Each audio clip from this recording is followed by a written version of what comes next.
নমস্কাৰ বন্ধুসকল, আজি মই আপোনালোকক এটা সহজ প্ৰশ্ন সুধিব বিচাৰিছো।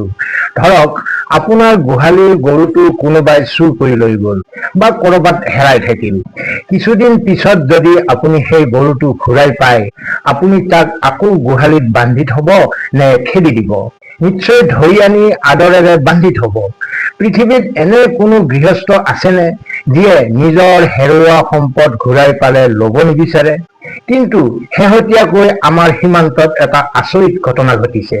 ভাৰতীয় সীমান্তৰক্ষী বাহিনীয়ে যেতিয়া একাংশ অবৈধ অনুপ্ৰৱেশকাৰীক চিনাক্ত কৰি তেওঁলোকৰ নিজৰ দেশ বাংলাদেশলৈ ঘূৰাই পঠিয়াবলৈ চেষ্টা কৰে, তেতিয়া বাংলাদেশে নিজৰ দেশৰ নাগৰিক বুলি তেওঁলোকক গ্ৰহণ কৰিবলৈ অস্বীকাৰ কৰে। বিভিন্ন পুৰণি চুক্তিৰ দোহাই দি তেওঁলোকক সোমাব দিয়া নহয়। এতিয়া প্ৰশ্ন হয়, যাৰ বাৰীঘৰ তহিলং কৰিলে সেই গৃহস্থই পাণ তামোল দি গতাই থৈ আহিলেহে তেওঁলোকে নিজৰ গৰুটো ঘূৰাই ৰাখিব নেকি? বন্ধুসকল, এয়া কোনো সাধাৰণ কথা নহয়। এয়া এক সুপৰিকল্পিত আৰু ভয়ংকৰ এজেণ্ডা। ইয়াৰ অৰ্থ অতি পৰিষ্কাৰ, যিমান পাৰি মানুহ অনুপ্ৰৱেশ কৰোৱাওক, কিন্তু ঘূৰাই নল'ব। এয়া কেৱল বাংলাদেশৰ এচাম কট্টৰপন্থীৰে উদ্দেশ্য নহয়, বৰঞ্চ ই এক দীৰ্ঘম্যাদী ভুল ৰাজনৈতিক পৰিকল্পনা। শেহতীয়াকৈ কট্টৰপন্থী শক্তিবোৰে প্ৰকাশ্যে ক'বলৈ আৰম্ভ কৰিছে, ভাৰতৰ চিকেন স্নেক বা শিলিগুৰি কৰিডৰ কাটি উত্তৰ পূৰ্বাঞ্চলক ভাৰতৰ পৰা বিচ্ছিন্ন কৰাৰ কথা। তেওঁলোকৰ এজেণ্ডা চাফ।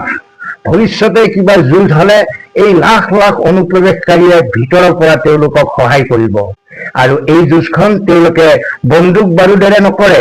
লাখ লাখ সাধাৰণ জনতা জাকে জাকে সীমা অতিক্ৰমী সোমাই আহিব আৰু পূৰ্বৰে পৰা সোমাই থকাসকলে তেওঁলোকক সমৰ্থন দিব।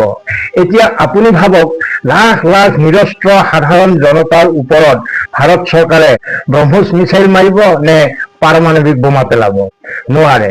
এই গণতান্ত্ৰিক দুৰ্বলতাৰ সুযোগ লৈয়েই চলিছে এক অঘোষিত জনসংখ্যাৰ যুদ্ধ, যাক কোৱা হয় ডেমোগ্ৰাফিক ৱাৰফেয়াৰ। আপোনালোকে হয়তো ভাবিছে, এনেদৰে অসামৰিক মানুহৰ সোঁতেৰে কোনো দেশ দখল কৰিব পৰা যায় নেকি? বিশ্ব ইতিহাসলৈ চকু ফুৰালে আপুনি দেখিব, হয় পাৰি। আৰু এনেকুৱা ইতিমধ্যে হৈ গৈছে অতীতত।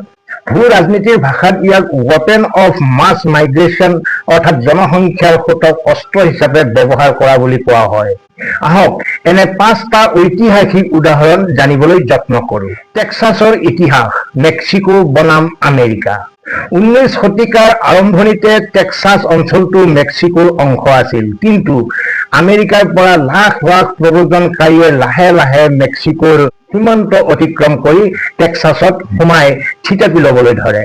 এটা সময়ত তাত থলুৱা মেক্সিকোসকল সংখ্যালঘু হৈ পৰিল আৰু 1845 চনত টেক্সাছক মেক্সিকোৰ পৰা কাঢ়ি নি আমেৰিকাৰ অন্তৰ্ভুক্ত কৰা হ'ল। কছোভোৰ সংকট। কছোভো ঐতিহাসিকভাৱে ছাৰ্বিয়াৰ এক অতি পবিত্ৰ ভূখণ্ড আছিল, কিন্তু আলবেনিয়া সীমান্তৰ পৰা হোৱা ধাৰাবাহিক অনুপ্ৰৱেশৰ বাবে কেইটামান দশকৰ ভিতৰতে কছোভোৰ জনগাঁথনি সম্পূৰ্ণ সলনি হৈ গ'ল। আলবেনিয়ান প্ৰব্ৰজনকাৰীসকল তাত সংখ্যাগুৰু হৈ পৰিল আৰু অৱশেষত 2008 চনত কছোভোই ছাৰ্বিয়াৰ পৰা ফাটি সুকীয়া দেশ গঠন কৰিলে। ছাৰ্বিয়াই নিজৰ পবিত্ৰ ভূমি চিৰদিনৰ বাবে হেৰুৱাব লগা হ'ল। ফিজি দ্বীপপুঞ্জ। ব্ৰিটিছৰ দিনত ব্যৱসায়িক স্বাৰ্থত বাহিৰৰ পৰা লাখ লাখ শ্ৰমিক ফিজিলৈ প্ৰব্ৰজন কৰিছিল। লাহে লাহে তেওঁলোকৰ জনসংখ্যা ইমান বাঢ়িল যে থলুৱা ফিজিয়ানসকল নিজৰ মাটিতেই অসহায় হৈ পৰিল। ইয়াৰ ফলত ফিজিত কেইবাবাৰো সামৰিক অভ্যুত্থান আৰু দীৰ্ঘদিনীয়া গৃহযুদ্ধৰ পৰিস্থিতি সৃষ্টি হৈছিল। তিব্বত আৰু জিনজিয়াং। চীনে কোনো যুদ্ধ নকৰাকৈ তিব্বত আৰু জিনজিয়াং অঞ্চলক সম্পূৰ্ণ নিয়ন্ত্ৰণ কৰিবলৈ লাখ লাখ সংখ্যাগুৰু হান জনগোষ্ঠীৰ লোকক তাত স্থায়ীভাৱে সংস্থাপন দিছে। ফলত আজি তিব্বতীসকল নিজৰ মাটিতেই সংখ্যালঘু। বন্ধুসকল, এইবোৰ উদাহৰণলৈ চালে বুকু কঁপি উঠে। কাৰণ আমাৰ অসমৰ অসমীয়া মানুহৰো এদিন একেই দশা হ'বগৈ নেকি?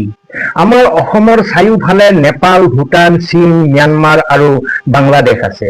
কিন্তু কেৱল বাংলাদেশৰ পৰা অহা অনুপ্ৰৱেশকাৰীয়ে অসমৰ ৰাজনৈতিক, সামাজিক আৰু অৰ্থনৈতিক দিশত কেইবা দশকো ধৰি এক অৰাজক পৰিস্থিতিৰ সৃষ্টি কৰি আহিছে। তেওঁলোকে কেৱল সোমাই অহা নাই, বৰঞ্চ অসমীয়া মানুহকে ঠেলি হেঁচি আমাৰ চৰকাৰী ভূমি, সংৰক্ষিত বনাঞ্চল, সত্ৰৰ ভূমি দখল কৰি খিলঞ্জীয়া মানুহক নিজৰ মাটিতেই শৰণাৰ্থী সজাব উপক্ৰম কৰিছে। যদিহে ইতিহাসৰ পৰা আমি শিক্ষা নলওঁ, তেন্তে কছভো বা টেক্সাছৰ দৰে আমাৰ অসমখনো এদিন আমাৰ হাতৰ পৰা ওলাই যাব। বন্দুক বাৰুদ অবিহনেই কেৱল জনসংখ্যাৰ হেঁচাৰে আমাক নিঃশেষ কৰি দিয়া হ'ব। এতিয়া সময় আহি পৰিছে চৰকাৰ আৰু প্ৰশাসনৰ কঠোৰ ব্যৱস্থাৰ লগতে আমাৰ খিলঞ্জীয়া সমাজখনো অৰ্থনৈতিক আৰু আইনীভাৱে সজাগ হোৱাৰ। আপোনালোকৰ এই বিষয়ে কি মতামত? এই পৰিকল্পিত এজেণ্ডাক আমি কেনেকৈ প্ৰতিহত কৰিব পাৰোঁ? তলত নিশ্চয় কমেণ্ট কৰি জনাই যেন। আজি প্ৰথমবাৰৰ বাবে আপোনালোকক অনুৰোধ জনাওঁ যে ভিডিঅ'টো শ্বেয়াৰ কৰক, যাতে প্ৰতিজন অসমীয়াৰ টোপনি ভাঙে। আজিলৈ এৰিছোঁ, ভালে থাকক, কুশলে থাকক, ধন্যবাদ।